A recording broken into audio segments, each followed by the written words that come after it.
Hey everyone, Crow here, and this is Super League Football, a table returning to Pinball FX which was last seen in Pinball FX 2.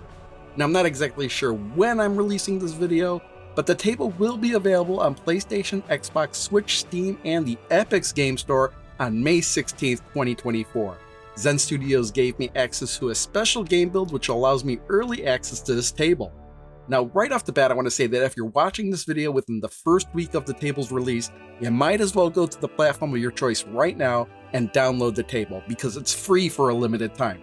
This goes for the PlayStation, Xbox, and Switch. For Steam and the Epic Game Store, the window to download the table is free for 30 days. If you missed this free download window, I honestly couldn't tell you at this point how much this table will cost. As for the table itself, well, it's a fan favorite. I've seen many comments from people saying how much they've enjoyed this table in Pinball FX 2. And it may be because the gameplay is a bit different from the standard pinball table, as it works really well with this soccer thing. And I apologize in advance, but I'm from the US and I have a really hard time calling this football, so I'll be referring to it as soccer for the rest of the video. Anyway, a single pinball game on this table can actually span several soccer games as you try to take your team to victory against multiple opponents.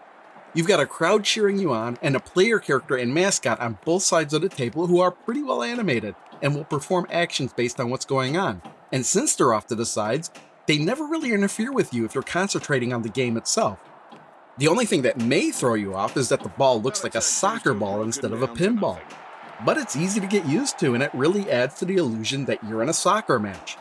The audio basically consists of the crowd and the game's announcers. We're actually pretty good at cluing you into different situations you may find yourself in. They could lose the ball here if they're not careful. There are also some fireworks and celebratory music that play during some of the different game modes. When I played this table recently, I've come to understand this table better than I ever did in the past. So here's how it works. When you're on offense, you simply try to make successful shots. It doesn't really matter which ones, just any old ramp, orbit, or lane.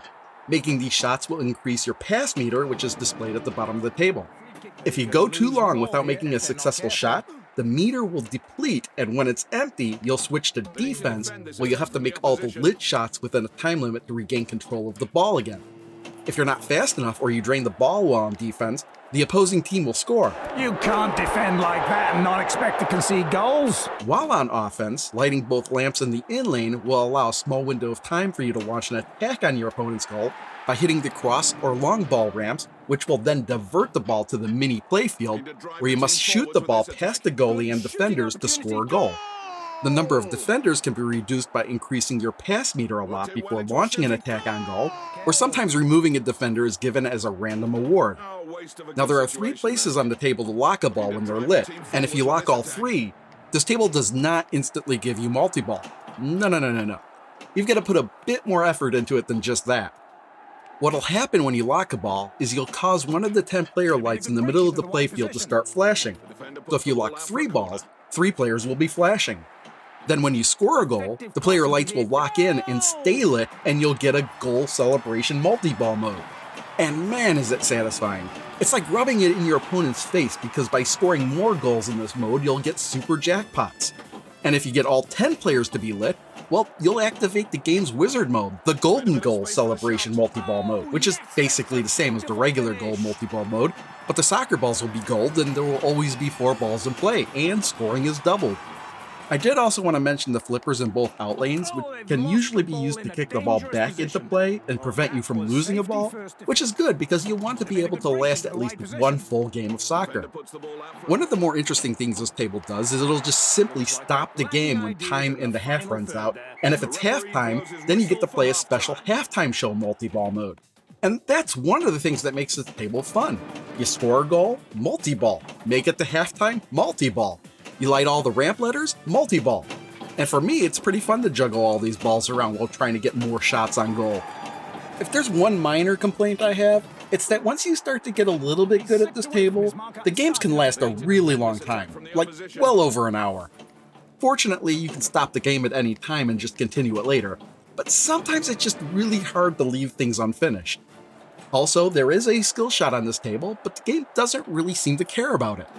If you do a light plunge, you may be able to hit the skill shot targets, but the game doesn't really announce if you've hit it or not, and you really don't get anything unless you hit it 3 times, at which point you'll get an extra ball.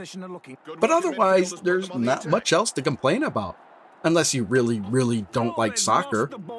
And oh yeah, I never even mentioned that there's another unique feature with this table where it has its own eternal achievements, and if you earn any of them, at the end of the game, trophies will appear off to the side of the table and be on full display for any subsequent games.